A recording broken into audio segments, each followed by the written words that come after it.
Roll Tide and welcome to this Thursday edition of Crimson Drive, driven by NASCAR. This is Roger Hoover. Great to be with you from our Tuscaloosa studios. We'll have a very busy show coming up for you as we take a look back at Alabama men's and women's basketball, plus softball, plus baseball, as Gymnastics also gets ready for a big Friday night meet against LSU. Just a busy time here on campus at Alabama. We'll go through everything coming up on the show thanks to our friends at RJ Young. RJ Young is the official technology solutions provider of Crimson Drive. They sponsor our headlines. They've given us the smartboard to go interactively through all the different things coming up on the show today.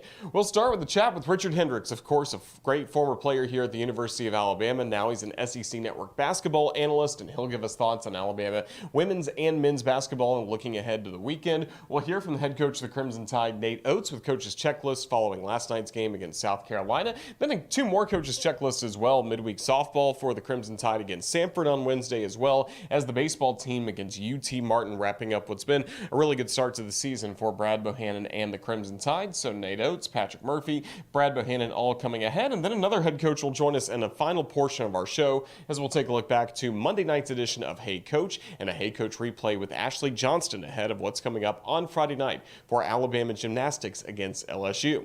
Go through the other headlines again thanks to our friends at RJ Young, and we will start with the men's basketball team. Last Saturday picking up that dominant victory at home against Georgia, 108-59, a really nice way to bounce back after the loss to Tennessee on Wednesday. Alabama only dropped one spot in the poll, going from number 1 to number 2 in the nation. Then last night at South Carolina. This Saturday it's the Crimson Tide home against the Arkansas Razorbacks on what will be senior day. We ask that you wear white to the ball game coming up on Saturday, as there will be a whiteout. And one other note, you can wear crimson the next game. So make sure if you have those crimson shirts you want to wear, pullovers, you can wear those the next week coming up against the Auburn Tigers. But this Saturday, wear white for Alabama home against Arkansas as the Crimson Tide get closer and closer to an SEC championship. Women's basketball team last Sunday saw a 4-game winning streak come to a close as Mississippi State really put the clamps on Alabama's offense, holding Alabama to a season-low 45 points as Mississippi State won 60-45 in Starkville. Now tonight, Christy Curry and the Crimson Tide will try and bounce back against the Florida Gators at 5 p.m. from Gainesville. We'll have radio coverage across the network. And congratulations to Ryan Cobbins. Yesterday, we learned that she is Alabama's representative on the SEC Community Service team. She's made a really quick impact in her time in Tuscaloosa, so Roll Tide and congratulations to Ryan Cobbins.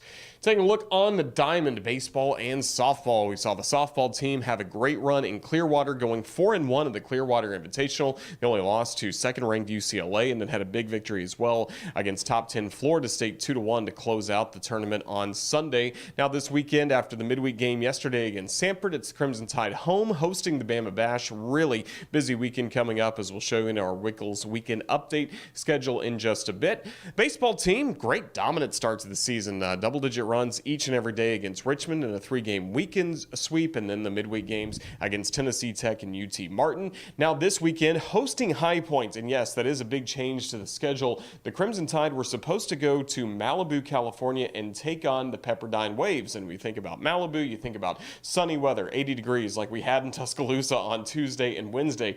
Well, that wasn't really the case, as the forecast was temperatures in the 40s, rain nearly every day. So with that in mind, with it looking very unlikely that Alabama could get those games in against Pepperdine, Alabama has changed its schedule and now will be at home at Sewell Thomas Stadium hosting High Point. So that is a big change coming up for this weekend. Crimson Tide home instead of on the road in California. Final notes on Crimson Tide athletics. I mentioned the gymnastics team home against LSU at 7 p.m. after the Crimson Tide looked great last week in Athens against Georgia. It will be Title IX Appreciation Night and Alumni Night, as it is a top 10 matchup between the Crimson Tide and the LSU Tigers. Last week, swimming and diving capped a very successful run at the SEC Championships in College Station, and Kenzie McMahon led the way as she won the gold in the 1,650-meter freestyle. Congratulations to Kenzie and head coach Margot Gear, as Alabama made a lot of trips to the podium stand throughout the run in College Station. But as we start our show today, we will take a look not only back at Crimson Tide basketball, but look forward to what's coming ahead for Christy Curry and Nate Oats and the men's and women's basketball teams as we visit with Richard Hendrix. He'll be on the call on the SEC Network Plus broadcast on Sunday for Alabama against Ole Miss. Now here's a segment we like to call Hoops with Hendrix. Richard, it's great to see you. First of all, congratulations. We know you've been doing so many Alabama games over the last 2 years, but in the last few weeks, picking up some SEC network assignments and getting to call some really thrilling games like what we saw between Vanderbilt and Auburn. Gold Tide, it's good to see you. Been good. Good to see you, Roger. Thanks for having me. Yeah, it's been a blast to call some games and a lot of fun, and looking forward to get back and in the next couple of weeks be back on the sideline with you. Yeah, we're really looking forward to it as it's a busy time of year for this basketball program. We'll start with the men's basketball team for Alabama, still atop the SEC standings. Faced some adversity and on the road last night at South Carolina, picked up the overtime victory. Just what were some of your takeaways from what we saw last night in Columbia? Well, tough game on the road at South Carolina, but Brandon Miller definitely brought his A game, carried the team for the majority of the game, 41 points, 8 rebounds, a phenomenal performance. When the other players on the team were not necessarily having their best shooting performance, Charles Bediako, I thought, did some really, really good things, some tough defensive rebounds when they needed him in the second half, 10 points, didn't miss a shot from the field, outstanding performance. But these are the gritty type games that Alabama's going to have to have. They're going to have to win these. You know, with Texas A&M right behind them in second place in the standings, it's not going to be easy to capture the SEC title. We've talked so much before this season about the post play for the Crimson Tide, and you mentioned Charles Bediako. How about the emergence of Nick Pringle? Because he won the hard hat for what he did against Georgia this past Saturday and has really stepped up his game well. And Coach Oats kind of even hinted that down the stretch, and especially getting the SEC NCAA tournament, Alabama's going to need a lot from Nick Pringle. I think so. You definitely have to have some depth in the bench in the big position. He does an outstanding job. He's a physical body, a tremendous athlete, and he changes up the style of play for Alabama. With Bediako, you have a lot more length and plays a little more in the pick and roll. Pringle likes to be physical. He can get on the offensive glass. He can catch it on the alley-oop threat, but he just brings a tough-minded mentality that the Tide need. And when you play in an NCAA tournament or even an SEC tournament, there will be games where you come against a team, particularly in our conference, that's going to have to be able to bang and battle down low. Pringle has seemed to answer the bell. I look forward to seeing him continue to be a contributor as the season moves forward. And then what do you see for the role of Noah Clowney? What have you made of the last few games for him as he continues to progress in his freshman season? Well, he's done a really good job. You know, he's a different type big. He has some skills. He can shoot from the outside. He also can put it on the deck and play make a little bit, but he's still a developing player. Long, rangy, very athletic, runs the floor well. He has to continue to have a level of consistency because at this point of the season, when the games start to get tighter, when the competition gets better, they're going to need that from that 4 position where he can definitely be a strong factor. Early on in the season, he showed some glimpses of what he can be. At this point in the season, there's no more freshmen. It's time to step up. And if Noah Clowney can do that, then he will be a big factor for the Tide if they try to reach their goals of getting to a Final Four and winning the SEC. Well, for the Crimson Tide to keep winning an SEC play, now they have to come home and do something that I know is very tough to do, and that is beat a team twice this season. Starting on Saturday, the Arkansas Razorbacks coming to town. What kind of a game do you expect, and how tough is it to play a team for a second time? Very tough. And I'm going to tell you, this is a different Arkansas Razorback team. They're healthier. They have Nick Smith Jr. back in the roster. They're confident and talent-wise, this is a team that can step toe-to-toe with Alabama. Now, they do have the advantage of playing in Coleman Coliseum, one of the better home court advantages as it's been for them this season. So they'll have to continue to ride that wave. But you can't expect the same Arkansas that Alabama played earlier in the season in Fayetteville. They have a little bit more swagger. They're playing really good basketball. They won decisively in their last game. So they'll be prepared. But if Alabama can correct some of the mistakes that they did from the last game, get a little bit better shooting, get some better spacing, get a piece of the paint, kick it out, and find clean shots and knock them down, I think Alabama can take this one as well. Could we see a lot of Nick Smith versus Brandon Miller in this matchup, and how high-level basketball is that when those two square off? Well, they might match up. You'll see, I think they'll have some cross-matching several times in the game, but you talk about two dynamic freshmen that can do so many things on the court. I think from a fan perspective, to get a chance to watch this young talent go at it on both ends of the court, it definitely should be entertaining. But high-quality players that play a good brand of basketball on two well-coached teams, I think it should be a good one. Same could be said for what's coming up the next Wednesday night when the Crimson Tide host the Auburn Tigers at Coleman Coliseum. You just got to see Auburn against Vanderbilt this past week, and then the Tigers bounced back with a win last night against Ole Miss. Just how is Bruce Pearl's team playing at this time of the year? Well, shooting-wise, the Auburn Tigers can be very inconsistent, but they have a real post presence in the interior with Janai Broome. You throw it into him in the interior. He's so many moves. He can go the right shoulder, the left shoulder. He has a soft touch from 15 feet. But Auburn has struggled to close games out. Now, they've been able to wake up recently. They're coming off a win, playing some better basketball. But if they can't knock down shots from the outside and create some space and with their penetration and some clean looks, then Auburn's going to have a hard time in Tuscaloosa.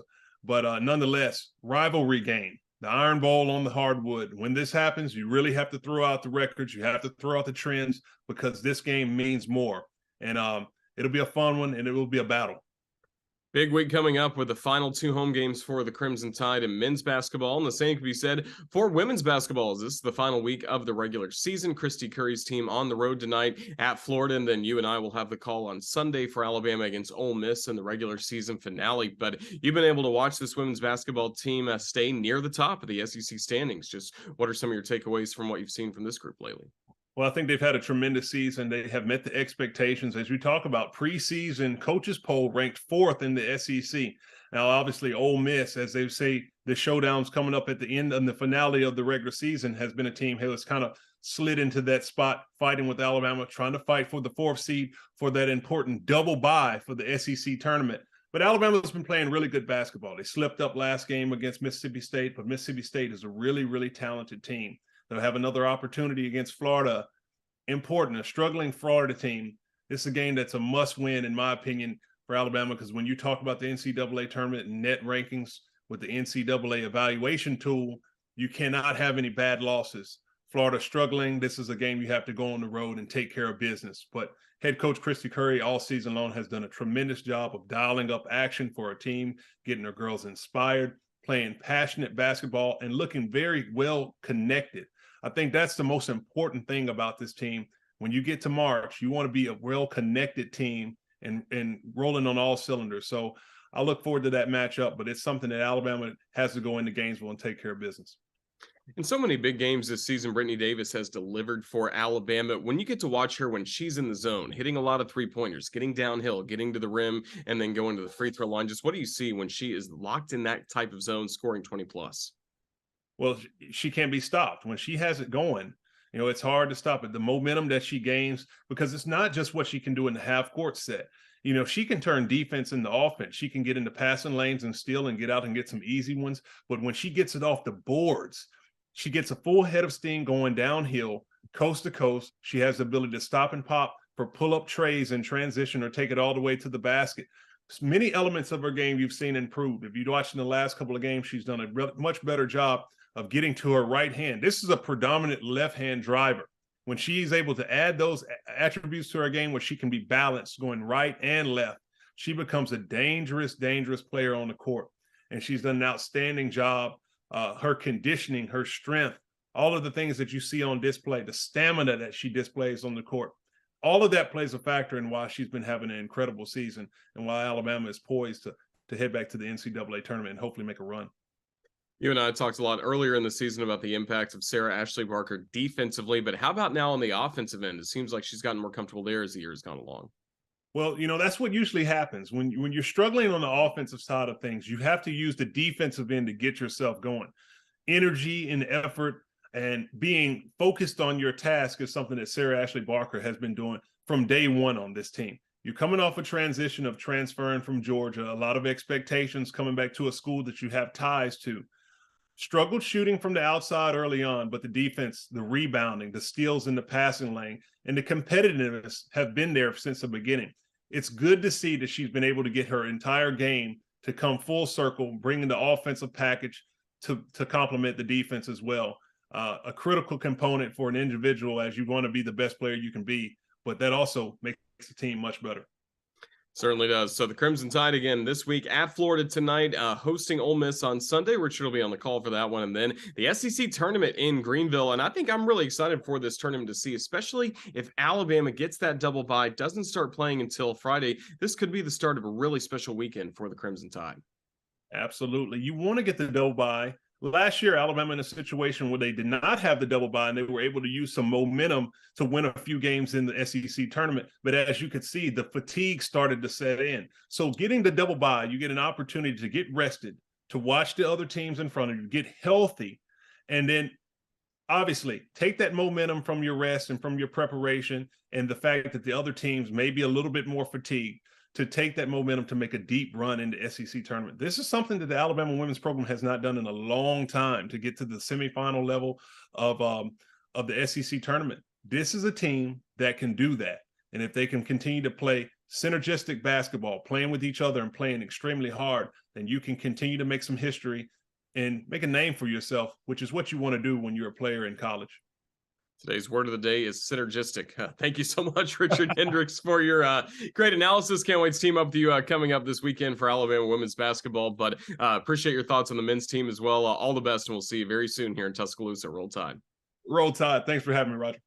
Crimson Drive is driven by NASCAR, and there's nothing quite like Sweet Home Talladega. Don't miss out on NASCAR's much-anticipated return to Talladega Superspeedway on April 23rd. Experience the excitement of four-wide racing and acres of some of the best camping NASCAR has to offer. Join the best party in sports and lock in your tickets today at TalladegaSuperspeedway.com. Appreciate Richard Hendrix and his time, but can't wait to team up with him for Alabama against Ole Miss on the SEC Network broadcast coming up on Sunday at 2 o'clock as the Crimson Tide wrap up the regular season before the postseason begins next week in Greenville, South Carolina at the SEC Tournament. Last night, of course, the Crimson Tide men's basketball team in the Palmetto State taking on the South Carolina Gamecocks, and after the ballgame, we heard from head coach Nate Oats, and this will start 3 coaches' checklists in a row as we'll hear from Nate Oats, followed by Patrick Murphy with the Crimson Tide softball team, and then Brad Bohannon giving thoughts after the 2 midweek games for the Crimson Tide here in Tuscaloosa. Here is the start of our coaches' checklist, and it begins with Nate Oats. Before we get into the game, just want to address yesterday's press conference and my response to the Brandon Miller question. I'm not here to make excuses, but I want to make it clear that I didn't have the details from the hearing that morning since I was coming straight from practice. And I used a poor choice of words, making it appear like I wasn't taking this tragic situation seriously, which we have throughout the course of it. I sincerely apologize for that. I know Greg shared some information earlier today on the situation. I don't really have anything more to add other than what he's already shared. I mean, he's one of the most mentally tough kids I've ever coached. So, not surprised. I mean, 41 points, you don't want to say you expect that, but not surprised he came ready to play and played well tonight. It's hard to say. We've been in, the Vanderbilt game came after that, and it may have been. I mean, if I want to make an excuse for him, we can use it, but I'm not really a guy that makes too many excuses. We got to play better. Some of those other guys didn't play up to their typical performance, so, I'm not sure. It obviously could have been a distraction, but, Brandon showed up, played pretty well. So I think, it may have just been coincidental. I don't know. Well, hopefully we play a lot better Saturday. We need everybody to play a little bit better Saturday for us. Well, I thought it was a great 4-day tournament for us. The fans were awesome. The media coverage was great. The weather was awesome. And then the competition was top-notch. And to come away with 4 wins out of 5 games, it was just a really good weekend for us. And, the UCLA game, which we lost to them, they did go 5-0 in the tournament, but we were neck and neck with them. Maybe one inning, the first inning, kind of messed us up a little bit. But I thought we grew up as a team. Our freshmen got to see a lot of good pitching. One of the cool things was the game against UCLA, we had 3 hitters up on the top of the 7th. And I had said, if we can get 2 on, we're going to win this game. And unfortunately, they all went down. They got out. But then the next day, one of them, Christian White, gets the game-winning RBI against Central Florida. And then the next day, Kenley Cahalan hits the home run against Florida State that got us going in the game on Sunday night. So I thought they were quick learners. They didn't dwell on the negatives. They had the so what, now what mentality, and I was really proud of them. It was awesome, and I can't thank the fans enough for being out here. And it was a big night for all of us. So thank you to everybody that came out. Sanford played a great game, gave us a hell of a test, but I was just happy with the win. And what did it take for that comeback? I think there's some really good at-bats there in the bottom of the 6th. We were struggling against their pitching, and Their pitching did a great job all night long. They mixed it up. We had that one bad inning defensively, and then finally we broke through.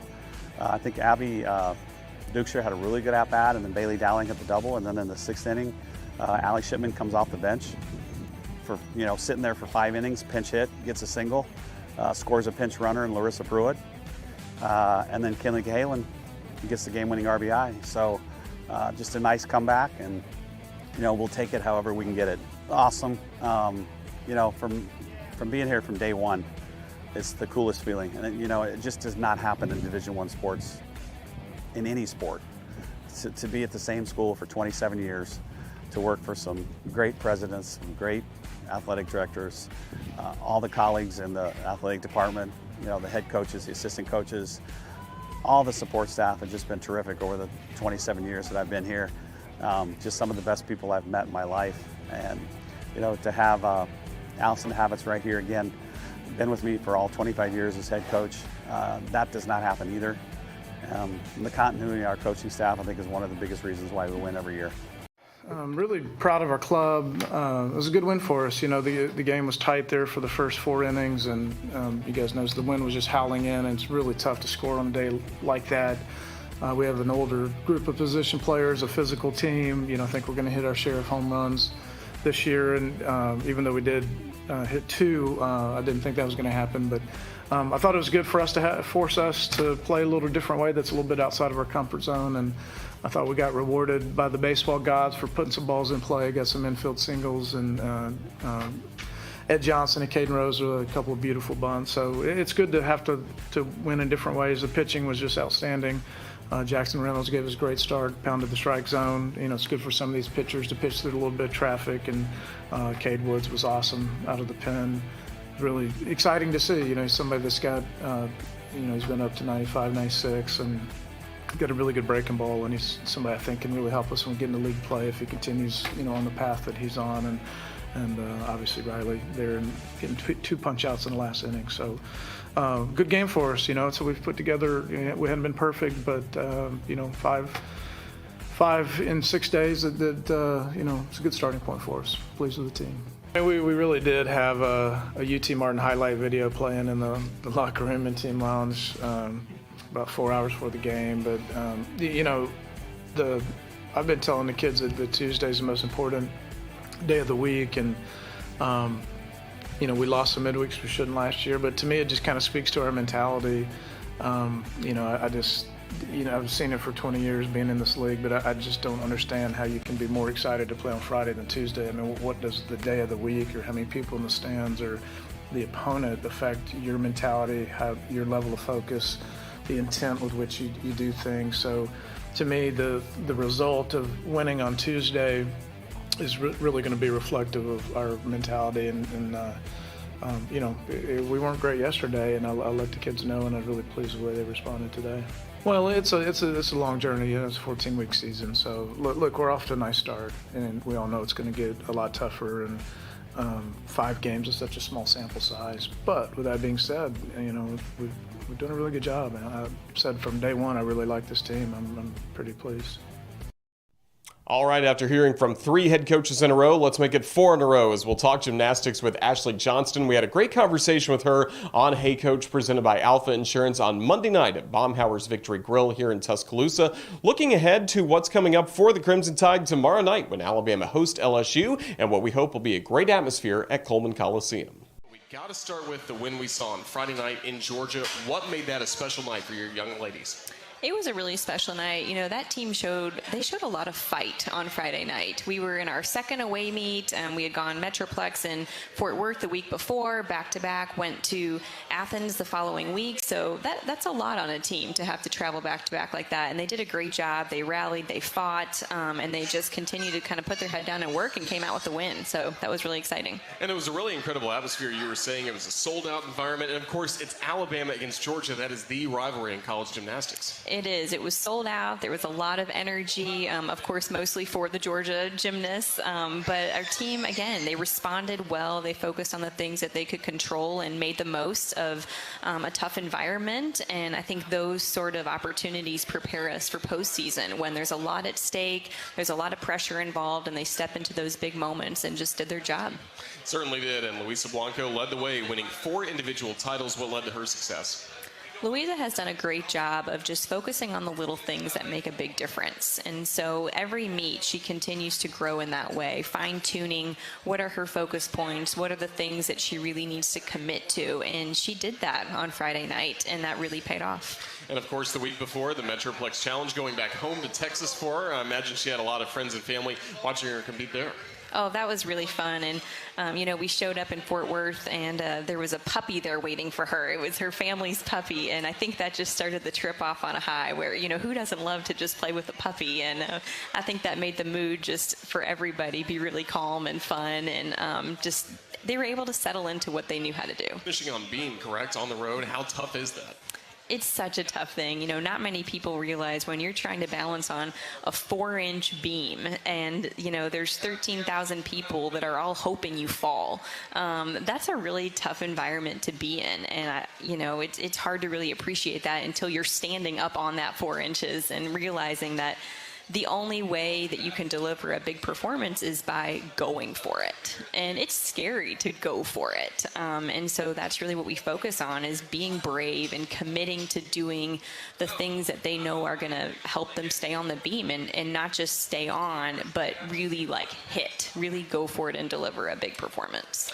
So now the Crimson Tide get to be at home against the LSU Tigers this Friday night. The last time we saw Alabama at home, it was a great victory against Auburn, a sold-out atmosphere inside Coleman Coliseum. What made that such a special night for your program?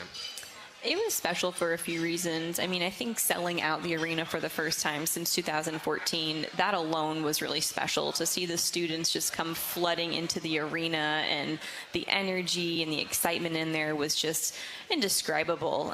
But not only that, it was Power of Pink. And, that originated here, that was born here. And, that was really special to be able to walk out with those breast cancer survivors and just celebrate their win, to celebrate how far that person next to them had come in their journey. And so they were able to compete for something more than themselves. And I think that's why it ended up being so special. And that led to, being able to beat Auburn at home, which, that for our entire community is always a really special thing. Yes, we certainly love that. And again, the students were there early, you said. Once they made it through, that really had an impact, even in warm-ups. That had to be great to see. It did. It had a huge impact. We were over there warming up vault, and normally it's really hard to warm up vault when the arena, isn't full. It takes a lot of energy and adrenaline to do vault. And so I think when they saw those students pouring in, it was like the adrenaline rush kicked in. They got really excited, which led to a better warm-up, which led to more confidence, which led to being able to hit in the meet. So all those little things,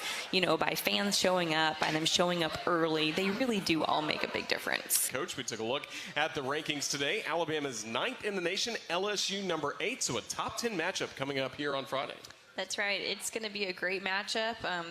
These teams, we both have high ceilings, but we're both going to have to hit. And so, we can't go out there and just try to stay on the equipment. We've got to go out there to go big, and we're going to need everybody there to support us.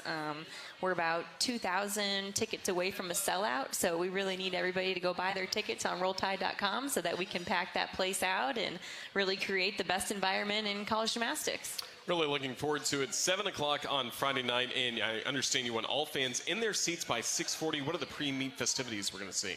There's a couple different things going on. I think, again, it really helps our team when there's energy during warm-ups. And I think, it's going to be just a better experience for everybody. If you're in there, you're ready. By the time that we do our first vault, everybody's already in the arena and not trickling out, halfway through the meet.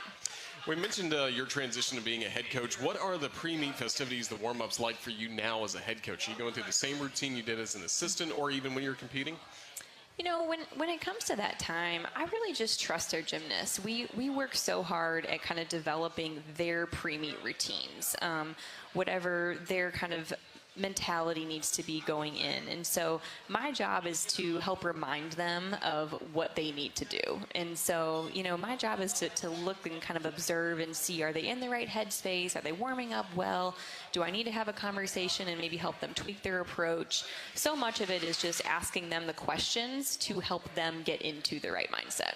And, of course, that's led to a lot of good results this season for the Crimson Tide. As we mentioned, 4 Friday night tickets available on RolledTide.com. And, again, the students, we want them there, like you said, giving that energy early, and even some special seats now all around the floor for all the students. Yeah, we've added student seating down the floor this year. There's kind of an extra spot for students over by the beam area, which, again, when it comes down to the end of the meet, we end on beam and floor. The visiting team is on the beam. We are, of course, on the floor. And like I said, to balance on 4 inches at the end of a meet when the pressure is high is no easy task. And so adding in our students over there on top of it to create a bit of an environment that is just loud and, really invested in the meet, it's unlike any other. And so we're excited about what we've created this year. It was huge when we were competing against Auburn, and it came down to the final meet, or the final routine of the night. And so I expect it to be pretty similar to that this Friday.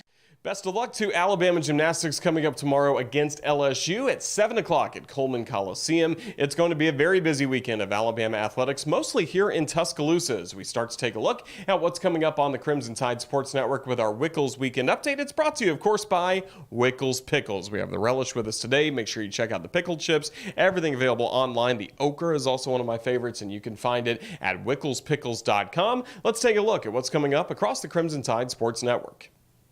Well, it all starts later tonight for the Alabama women's basketball team taking on the Florida Gators as the Crimson Tide try to bounce back after the loss on Sunday in Starkville. Now it's the final road game of SEC play tonight against Florida at 5 p.m. Central. Then for the Crimson Tide following that, it's going to be very busy, of course, coming up this week with all the baseball and the softball here in town. Again, the baseball team changing its schedule now at home, taking on High Points from Friday through Sunday. And then the softball team, 2 games on Friday against Kennesaw State and Southeastern Louisiana. Saturday will be a very, very busy day as, of course, softball is back in action. Indiana State, the first game at 11 a.m. The men's basketball team with senior day against Arkansas, and then softball against Southeastern Louisiana, and baseball at 4 o'clock against High Points. Then on Sunday, it's the softball team wrapping up the Bama Bash, and the Crimson Tide women's basketball team wrapping up the regular season against the Ole Miss Rebels. Then, of course, on Monday night, we'll talk all about it with another edition of Hey Coach,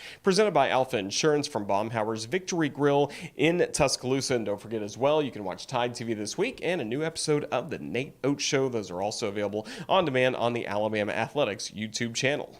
Crimson Drive is driven by NASCAR, and there's nothing quite like Sweet Home Talladega. Don't miss out on NASCAR's much-anticipated return to Talladega Superspeedway on April 23rd. Experience the excitement of 4-wide racing and acres of some of the best camping NASCAR has to offer. Join the best party in sports and lock in your tickets today at TalladegaSuperspeedway.com. That's going to wrap up this edition of Crimson Drive, driven by NASCAR. We appreciate Richard Hendrix for his time breaking down Alabama basketball, as well as all the head coaches we heard from throughout this very busy edition of the show. Thanks as well to Ethan Carabin, our video producer, for putting this show together, and thanks to all of you for watching. Now get excited. We have a great weekend of Crimson Tide athletics ahead, and you can connect with us here on the Crimson Tide Sports Network. For everybody with a network, this is Roger Hoover saying thank you for watching Crimson Drive, driven by NASCAR and Roll Tide.